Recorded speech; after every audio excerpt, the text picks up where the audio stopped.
Баршаңызға сәлем. Каналыма қош келдіңіздер. Бүгін біз сіздермен қамырын құйып пісіре салатын, оңай дайындалатын ет бәлішін дайындаймыз.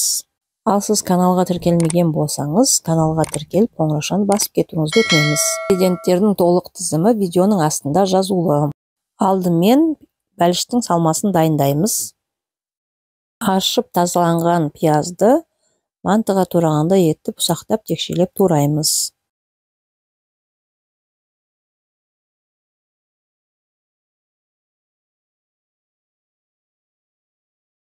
Аршылған жуылған картопты күштің үлкен көзінен өткізіп аламыз. Картоп пен пияздың үстіне ет тартқыштан өткізілген шикі ет қосамыз. Тұз қосамыз. Дәміне қарай қара бұрыш қосамыз. Қызыл бұрышты қоссаңыз болады. Барлығын жақсылап араластырамыз. Үстіне ертілген сары май құйып, тағы да жақсылап араластырамыз. Осымен салмасы дайын.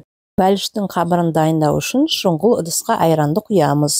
Айранның үстіне жұмыртқаларды жарамыз. Тұз саламыз. Үстіне қопсытқыш қосамыз. Ұнды аз-аздан салып араластырамыз.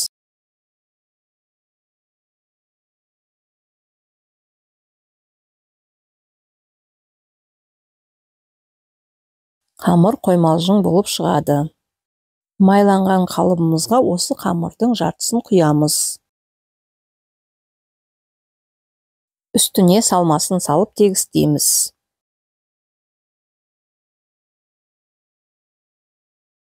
Салманың үстіне қамырдың екінші жартысын құямыз.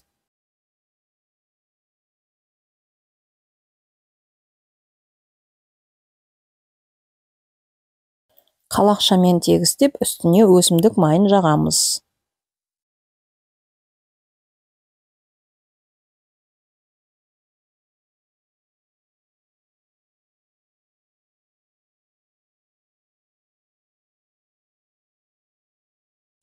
Бәлішті 180 градус қызып тұрған пеште 1 сағаттай пісіреміз.